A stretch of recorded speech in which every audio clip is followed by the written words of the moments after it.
За дараагийн илтгэгч байна. Мямд тогтох гэр бүл судлаач, сэтгэл зүйч мэргэжилтэй ирхэн байгаа. Түүний илтгэлийн сэдв нь ажил ба амьдралын тэнцвэрт байдал. Алга тагшин Угтан Амруу.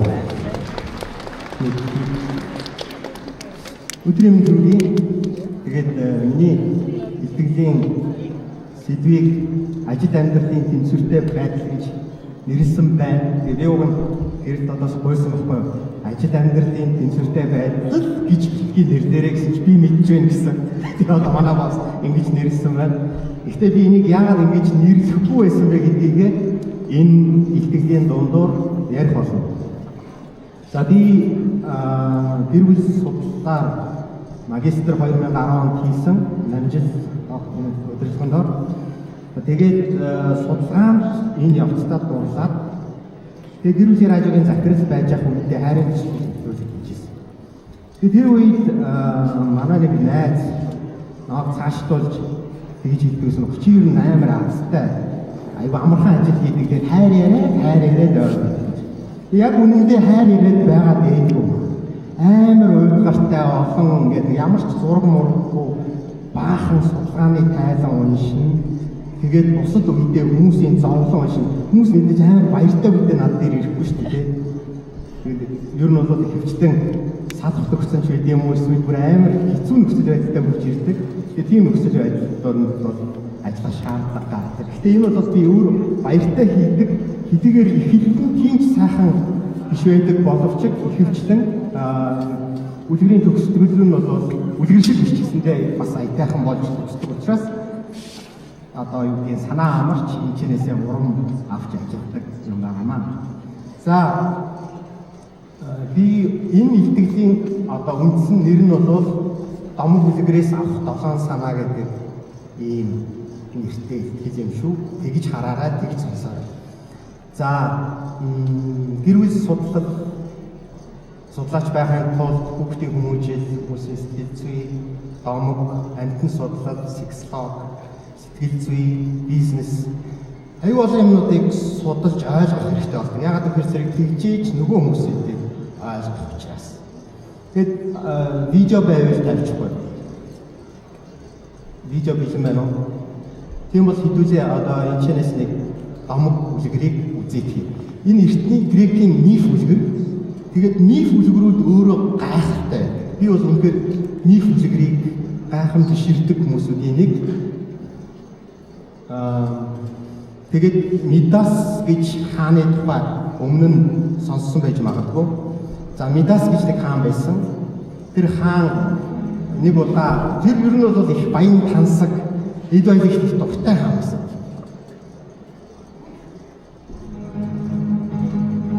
За тэр нөхөр нэг удаа цэцэрлэгт явж байгаа энэ сатир гэдэг альбан л та энэ альбаныг олдог. Альбан архиугаа тасраад онцсон байдаг. Тэгээ нөгөө хийж авчраад энэ бурханд авчирч өгдөг. Энэний одоо энэ шоуны бурхан баггүй. Тэгээ шоуны бурханы баруун гар зөвлөх нь айгуу сайн зөвлөдөг альбан. Тэгээ тийм учраас алга болчихсон нөгөө ямаан хөлтэй хүн цээжтэй нөхөр чинь. Тэгээ санаа зовж исэн чинь энэ Мидас хаан авчирч өгөөд тэгээд нэг хүслийг чинь биелүүлээ гэдэг. Нэг хүсэл нь юу байсан бэ гэхээр зэрэг миний гар хүссэн юм болгон алтуулж өгөх гэж бойдог. Тэгээ бурхан асуудаг байхгүй чи ирүүл үз гэсэн чи ирүүл би энэ дүүг гэж хариулмаар байна гэсэн чи тэгэлдэй гэж бойж байгаа тэгээд алтуулдаг. Энэ шидийг авдаг. Тэгээ мань хүн ортондоо очиод харсан болгоно алтуулдаг. Харсан болгоно. Маш их баярлдаг. Нохой одоо албат зарцнууд морь ерөөсө харсан болгоно алтуулдаг. Цэцэрлэгт байсан тогос могс тийм.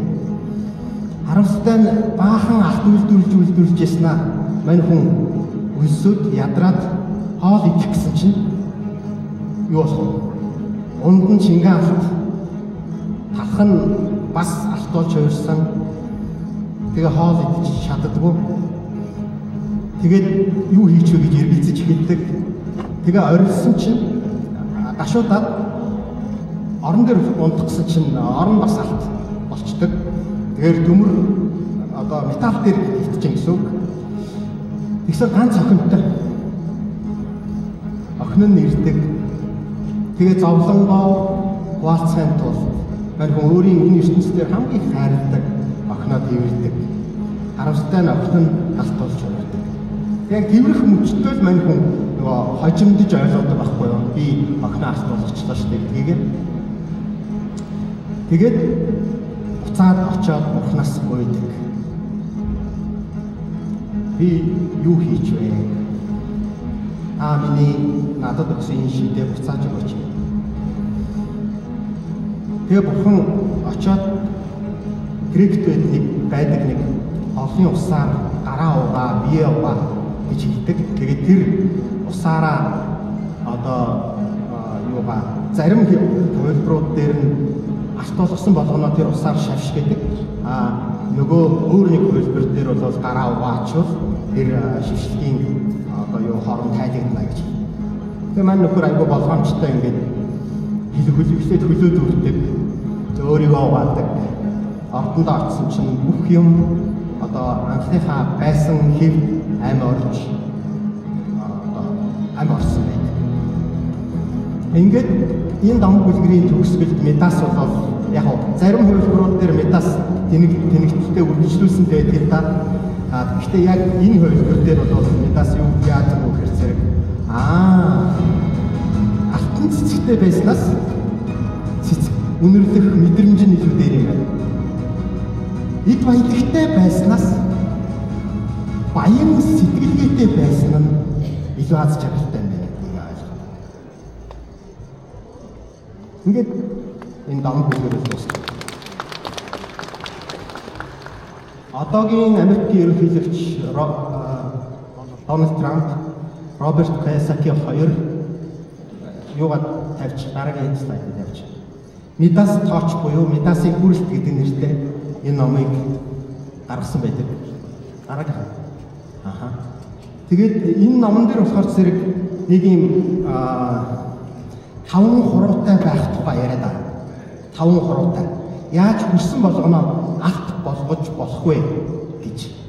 Тэгэхээр энэ эхнийх нь бол зан чанар, ялангуяа энэ дээр бол зориг, тууштай байдал, хоёр дахь нь төвлөрөл, гуравдугаарт брэнд бүтээх, дөрөвдүгээрт харилцаанд анхаарах, тавдугаарт жижиг зүйл том ач холбогдол өгөх гэдэг ийм 5 зүйлийг ярьж байгаа.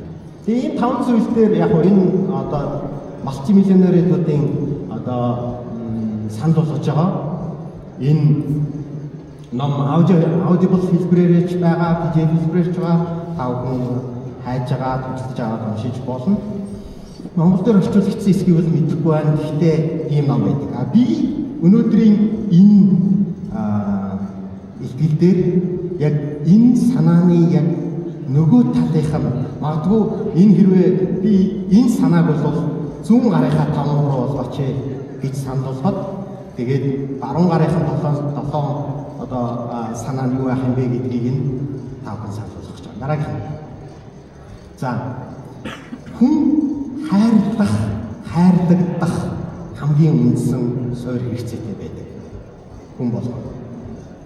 Тэгэхээр энэ бол Масловын хэрэгцээний пирамид.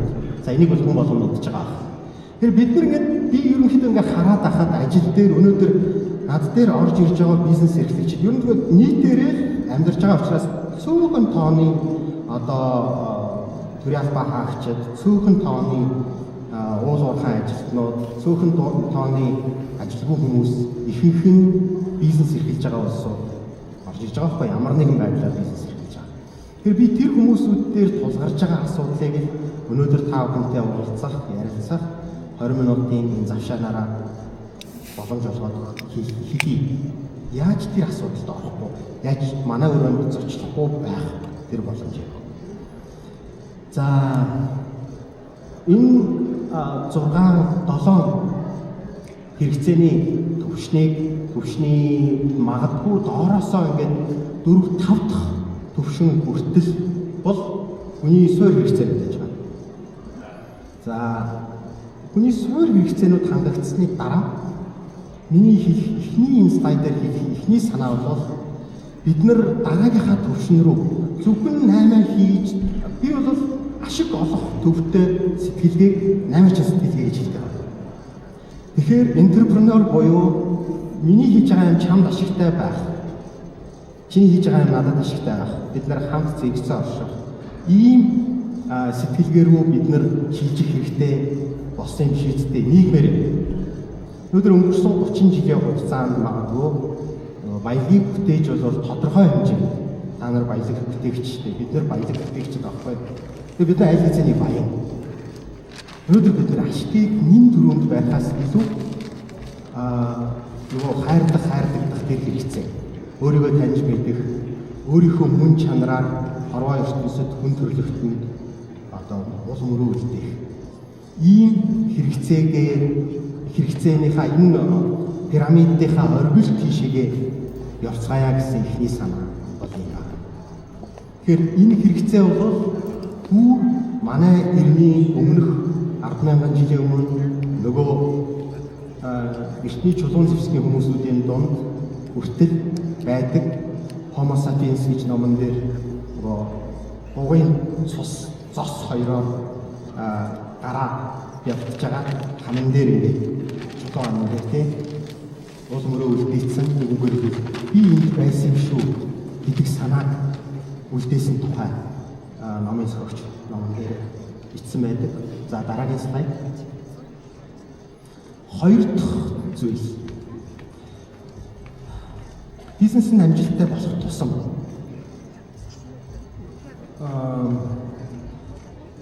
бид нар заримдаа нас явах тусам бид нар заримдаа U витамины дутагдалд буюу N витамины дутагдалд ордог юм шиг надад санагддаг. Би заавал ингэн. Тэгэхээр нөө гэдэг үг хүлээж авах боломжгүй. Үгүйсгэл хүлээж авах чадваргүй хүмүүс. Миний дээр яг үнэндээ баг тэнгэрэл байгаа даа байхгүй. Дунд нь өөр бусад хууль мөлөө байхгүй. Ямар ч тоглоомын дүрмгүй амар том хаадууд, эрэгтэй эмэгтэй хаттууд тоглоом оролцоод байгаа юм шиг заримдаа надад санагддаг. Хаан хаттуудтай ярилцах тэднэрт зөвлөгөө өгч заримдаа жоохон хэцүү байдаг. Тэгэхээр үгүй гэдэг үг хүлээж авч сонсож сурвал ямар бай заримдаа. Бид нар хүмүүсээс төдийгүй амьдралд ер нь үгүй гэдэг үе үгүйсгэл хүлээж авах боломж бидэрт айгүй тэр гайхамшигтай боломж биднэрт өгөгддөг шүү дээ. 20 оны 10 сарын 1-ний өдөр миний хувьд гайхалтай өдөр байсан, бүрүү гоё байсан. Бараг миний хүрсэн ажил болгон сэтгэлчлэн бүтчихсэн. Тэгээ хамгийн сүүлд нэг ажил хийсэн. Хамгийн сүүлд орой 10 цаг үед нэг ажил хийсэн. Би амар өндөр бүтээмжтэй байсан. Гэхдээ ягаад ч миний дотроос одоо зогс гэдэг дуу хоолой байсан. Би сонсохыг хүсээгүй. Тэгээ би гарч аваад аимшигт тассан. Тэгэхээр заримдаа витамин уух биднэрт хэрэгтэй байдаг байна. Төмс нь хамгийн сайн сортын төмс. Хөрс нь хамгийн сайн бордоотой хөрс. Талбай нь аягүй сайн. Гэхдээ өвлийн үйлрэл бид нар тэрийг яагаад ч болж чадах. Заримдаа хүлээх хэрэгтэй. Тэгээ бурхан заримдаа yes гэж хэлдэг. Заримдаа no гэж хэлдэг. Заримдаа хүлээх гэж хэлдэг. Хизээ гэдгийг мэддэг бол тэр цагийн мэддэг бол мэрэгэн ухаан. Гурав дахь нь дараагаас байна. За Брюс 20-30 тэгээд Харьер Прада тэгээ Бонзо. Энэ бол зарим хүмүүсүүдийн унтлагын түүх дараагийн гэр байшин өсрөмт байшин за нарны хороод тэгээ цаашаа өмнө явж байгаа. Энэ заримынх нь орон сууцны түүх. Цаашаа утас.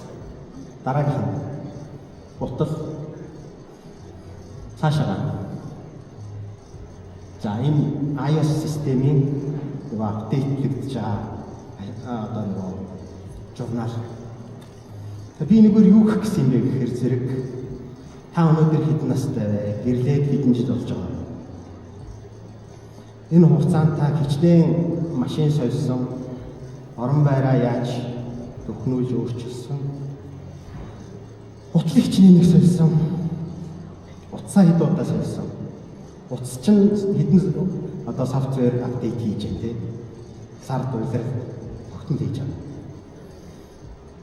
Бид нар заримдаа амьдралд гэр бүлтэй хандах, тэр мэдлэг, боловсрол, тэр хандах хандлага энэ яг утас шиг биш юмаа гэж бодоход ядаж 1-2 удаа 10 жилдээ 1-2 удаа апдейтлдэг болов.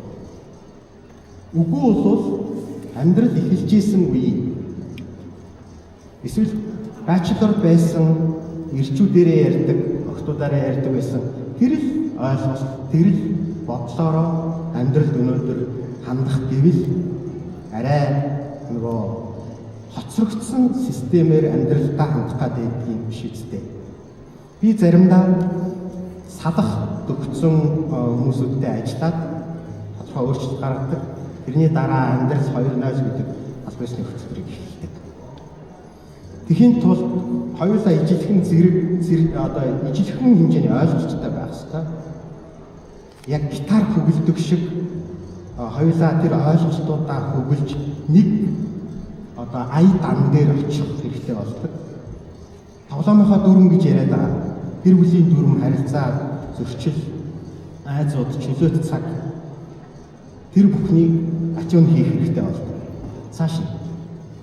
Тэгэхээр за энэ дөрөвдөх point нь юу гэхээр зэрэг энэ амьдрал, ажил амьдралын баланс гэж. Тэгэхээр би энэ цааш нь яваарай. Энэ үнэхээр тийм үү? Ажил амьдралын баланс уу эсвэл бид нар амьдрал дотроо бид нар ажилтгүй. Тэгэхээр ажил амьдрал хоёр тустай юм шиг энэ үгнээс бид нар тийм майндсет бидний тархины үл ухамсарт тийм ойлголт байгаад байгаа юм биш байгаа даа. Ажил амьдрал. Энэ бол би энд үед би ажиллаж байгаа энэ үед амьдарч байгаа нөө би ажиллаж байхдаа ч гэсэн амьдарч байгаа шүү дээ. Цааш. Тэгэхээр нэг би бизнесийн гэр бүлээр ажиллаж байхдаа 7 жил би нэг Австрали 2 хөгшнөөс зөвлөгөө авсан. Филиппинд 30 жил радио хийсэн. Мэргэжил. Тэгээд ах надаа юу гэж хэлсэн гэхээр зэрэг хэрвээ чи төлөвлөгтөө алдаж байгаа бол алдах гэж төлөвлөж байгаа гэсэн гэж хэлжсэн. Хэрвээ чи төлөвлөгтөө алдаж байвал алдах гэж төлөвлөж байгаа гэсэн.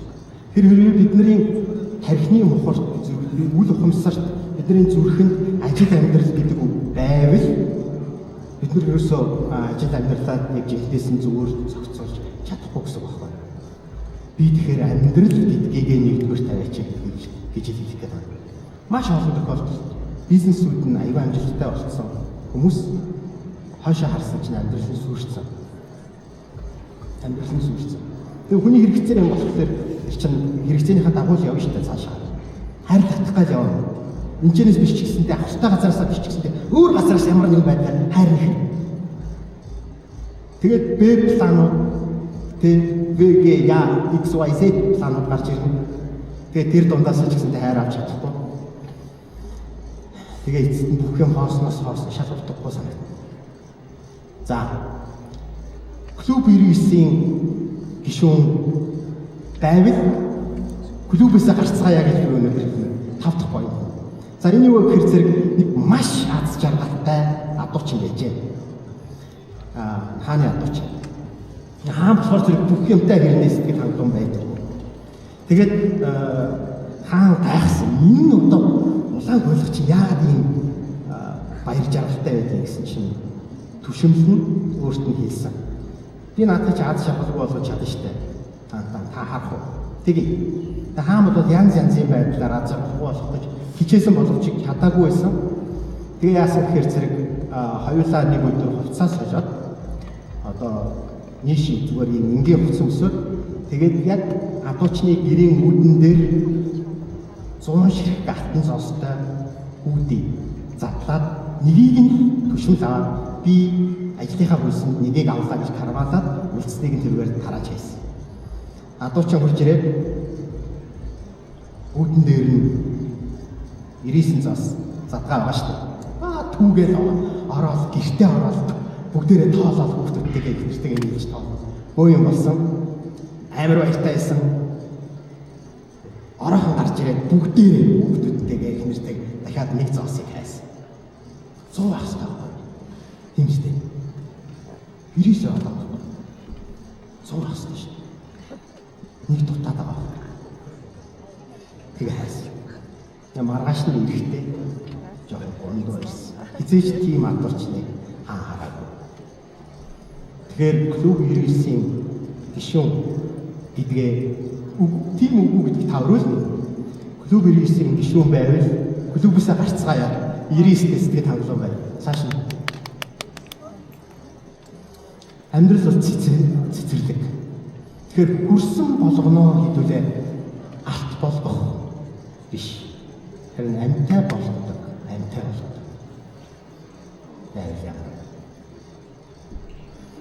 Энэ гэр бүлийн сургалтын нэг хэсэгт гэр бүлээ та цэцэрлэг гэж хараач гэж